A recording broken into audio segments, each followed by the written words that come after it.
हाथरस हादसे पर अभी की बड़ी खबर दर्शकों तक मैं पहुंचा दूं। कल विपक्ष के नेता हाथरस जा सकते हैं, पीड़ित परिवार से मिल सकते हैं राहुल गांधी। केसी वेणुगोपाल ने राहुल के जाने की जानकारी दी है।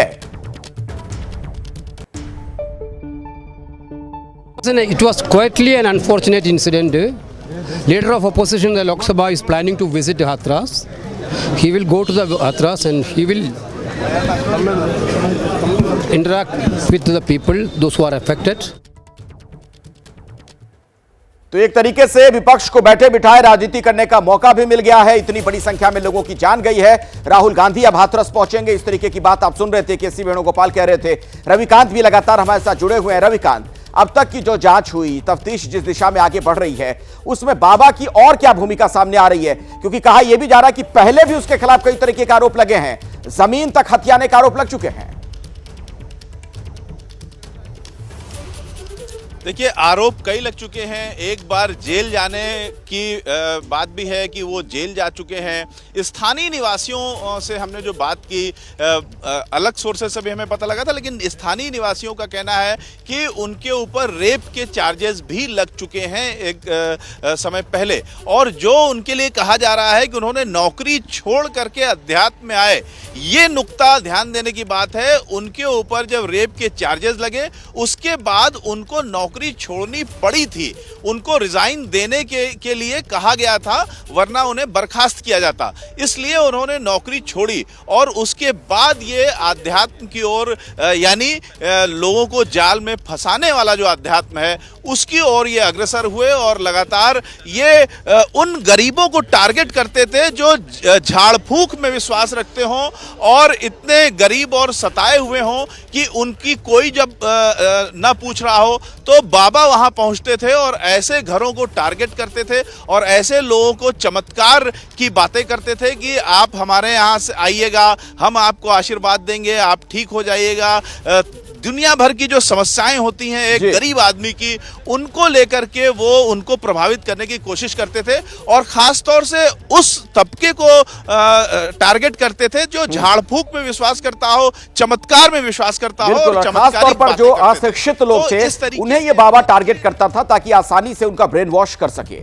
समाजवादी पार्टी के नेता रामगोपाल यादव ने भी एक बड़ा बयान दिया। उन्होंने कहा है कि हादसा है, कोई साजिश नहीं है। भीड़ के कारण ऐसे हादसे होते रहते हैं। भीड़ को लेकर सरकार एसओपी निर्धारित करे, यह बात कही गई रामगोपाल यादव की तरफ से। हादसा है, ये कोई डिजाइन या किसी के द्वारा साजिश का रास्ता नहीं, जैसा कुछ लोग कहने लगे।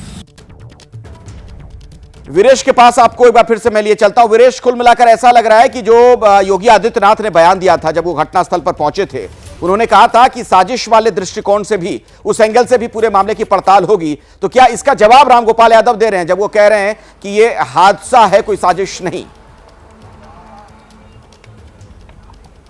देखिए, जो पक्ष कहेगा विपक्ष उसके उल्टा कहेगा, ये उसका कर्तव्य है। रामगोपाल यादव ने वही भूमिका निभाई।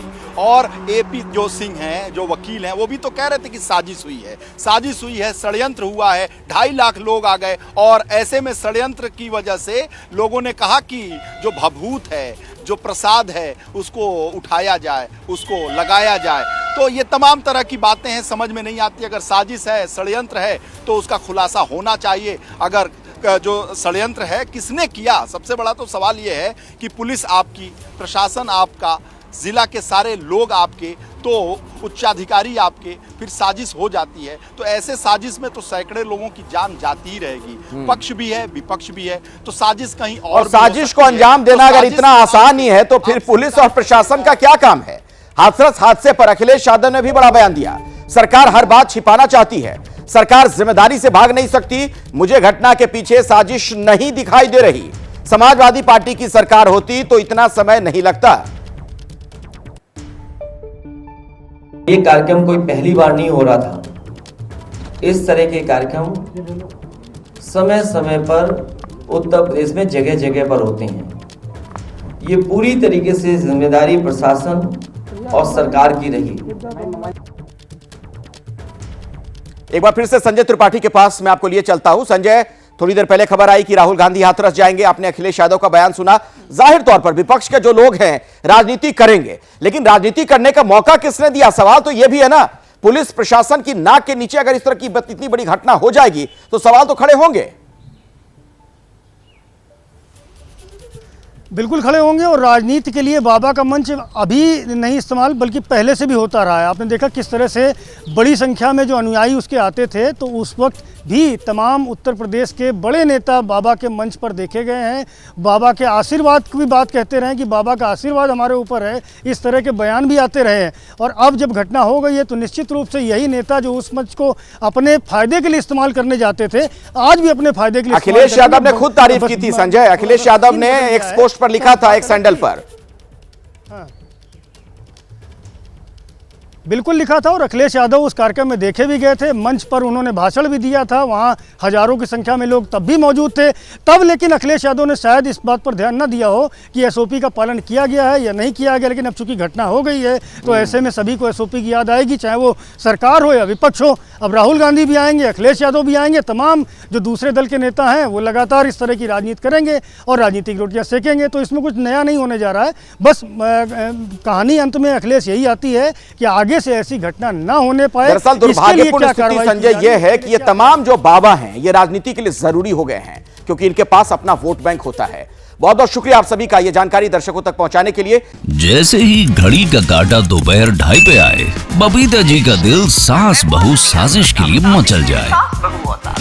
और ये है इनकी बहू, पूरे दिन ऑफिस की टेंशन हो जाए गॉन जब ये करें अपना फेवरेट शो फ्री टाइम पे ऑन। इनकी तरह आप भी देखिए अपना फेवरेट शो अपने टाइम पर और डाउनलोड कीजिए एबीपी लाइव ऐप अपने स्मार्ट टीवी पर।